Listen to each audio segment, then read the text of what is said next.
I do have an interview lined up, and we're going to speak with wildlife biologists in the Division of Food Production. The name of that person is Angela Ramsey, and we're going to chat with Angela in Tobago. Good morning. Hi, good morning. How are you today? Oh, doing quite well. Okay, I'm very happy to be here Oh, today. yes, very happy to have you here. And we are going to speak about the Law Wildlife, Nature and Adventure Ecotourism Project. Sounds very exciting. I love the outdoors, I love wildlife, I love anything to do with nature. So tell me, what is it about? All right. When I started with the Tobago House of Assembly in 2002, we noticed that there was a need for certain types of projects in Tobago. And one of them is a wildlife park. And what we did is that we had a number of consultations with stakeholders, spoke with people and stuff, so to kind of get a sense of what they would like to have here in Tobago so we can have the best possible park reflected. So after some time, what we did is that we looked at a number of countries that had similar biodiversity and so on, similar environments, so that we can take the pattern from them. And so we create a model that is workable in Tobago and has been already established elsewhere. Right. So we came up with the Lure Wildlife Nature Park, which is a ecotourism project that encompasses a number of sectors. So we're not going to only focus on wildlife. Okay. We want to have agrotourism. We want to have adventure tourism with zip lines and so on. We want to, of course, have biodiversity conservation. We would like to have a botanical gardens, a research center, because you want to constantly improve on what you have. Right. And we want to also make sure we focus on the heritage or the culture of Tobago and the area. That sounds fantastic. Sign me up. Well, as you would have seen, it's a project that has been long in the making because we really wanted to have the best possible park reflected.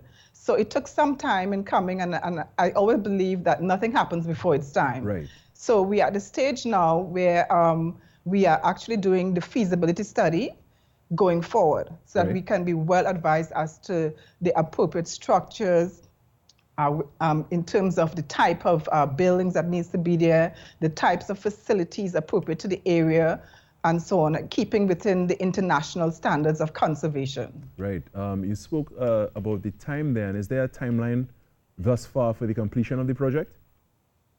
Well, we estimate that it will take about 3 phases over a period of 3 years. Right. So we are working with that, and we are making sure we do that diligently so that we can, make sure we have that come to fruition. Of course, we will be doing openings, so we will not wait until it's totally completed. Right. So we're going to be doing it in phases. So we have 3 phases. So when we think that it's most appropriate to have a grand opening, we will do so and continue to do work that would not disrupt the flow of the project.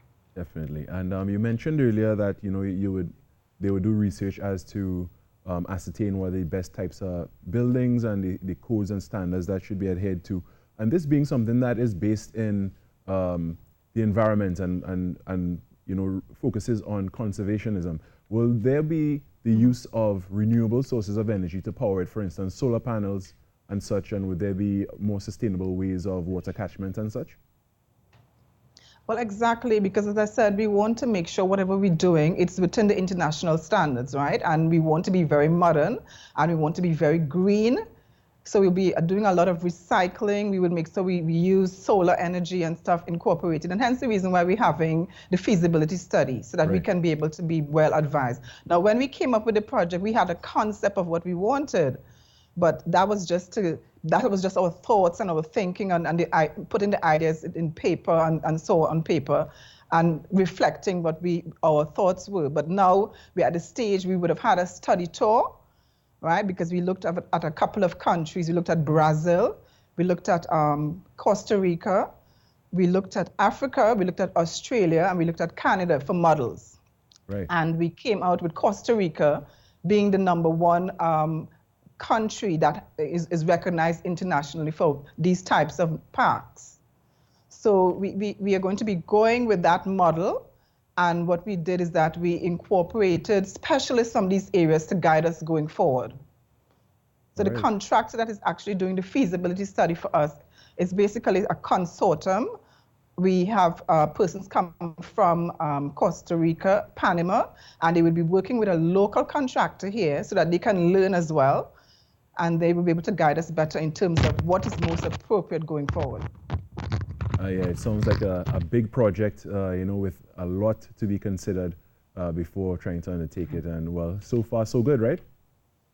Exactly. I mean, I'm really excited about it because, as I said, it's a project that we have been working on for quite a while. So to see it at this stage now, I'm really happy. And we want to make sure that we do things the correct way going forward. Definitely. And before we go, I know you are a wildlife biologist. What is the type of diversity that is there in Tobago? Just repeat, I didn't get that information. In your role as a wildlife biologist, do you know of the level of diversity of the wildlife in Tobago, like in the area in which the park is intended? Yes, it's actually very, very diverse. One of its main attribution or asset is that it has a very nice composition of avian fauna, right? Birds. Yep. It also has a lot of small mammals, indigenous mammals in that area, butterflies and so on. And then it has a really nice waterfall, extremely long. Wow. Right? So those are some of the areas that we want to use the natural features and work with them in terms of doing the design, the landscaping, even with the zip lines. We're thinking probably the zip lines will be branching out at different areas from the waterfalls and so on. All right, well, it sounds like something really to look forward to. And as I told you, I love nature. So yeah, keep us updated as to how the phases pan out. And you know, we look forward to the completion of it and see how we can get involved or come across and pay a visit. I want to thank you so much, wildlife biologist in the Division of Food Production, Angela Ramsey, for joining us there from Tobago, telling us about this very exciting project. We'll take a short break and come right back. Stay with us.